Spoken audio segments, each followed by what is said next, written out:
तबारकल्लज़ी बियदिहिल मुल्क व हुवा अला कुल्लि शैइन क़दीर अल्लज़ी खलक़ल मौत वल हयात लियब्लुवकुम अय्युकुम अहसनु अमला व हुवल अज़ीज़ुल गफ़ूर।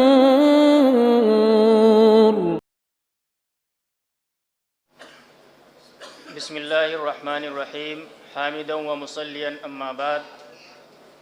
मैं सेमिनार के मुंतज़मीन का शुक्रगुज़ार हूँ कि उन्होंने मुझे इमाम उल आस हज़रत अल्लामा अनवर शाह कश्मीरी रहमतुल्लाह अलैह की हयात के रूहानी पहलू पर मक़ाला लिखने और इस इल्मी महफ़िल में उसका ख़ुलासा पेश करने का मौका इनायत फ़रमाया।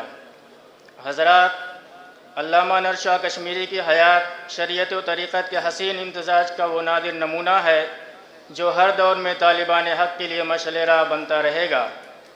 आपके वालिद मोहतरम हज़रत मौलाना मुअज़्ज़म शाह साहब रहमतुल्लाह अलैह सिलसिले सुहरावर्दिया में मुजाज़ बुज़ुर्ग थे। आपकी वालिद मोहतरमा इंतहाई नेक ख़ातून थीं।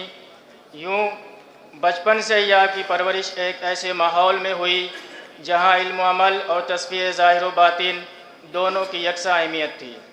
आपका बचपन लहव-व-लईब और फ़ुज़ूल व बेकार बातों से पाक, नेज़ शबाब, सरासर इफ़्फ़त व इस्मत, मतानत और संजीदगी का दौर था। दारुल देवबंद में तालीम के दौरान आपको हज़रत शेखुल हिंद रहमतुल्लाह अलैह जैसे अज़ीम उस्ताद की सोहबत मुयस्सर आई। ये दारुल देवबंद का वो गोल्डन एज था जब असातिज़ा के साथ साथ दीगर कारकुनान भी साहिब निस्बत हुआ करते थे। इसके बावजूद तालीम मुकम्मल करने के बाद हर तालिब इल्म का किसी बुज़ुर्ग से इस्लाह नफ्स कराना लाज़मी था।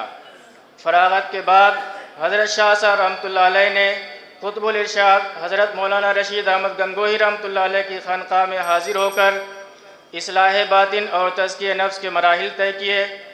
1319 हिजरी में हज़रत गंगोही रहमतुल्लाह अलैह के ज़रिए आपको खिलाफत अता की गई। हज़रत शाह साहब के नज़दीक तसव्वुफ़ का हक़ीक़ी मफ़हूम एहसान की उस कैफ़ियत का हुसूल था जिसका ज़िक्र हदीस जिब्राईल में आया है। वो फरमाते थे कि ज़ाहिरी करामात वग़ैरह असल नहीं बल्कि शरीयत व सुन्नत पर अमल पैरा होना असल है।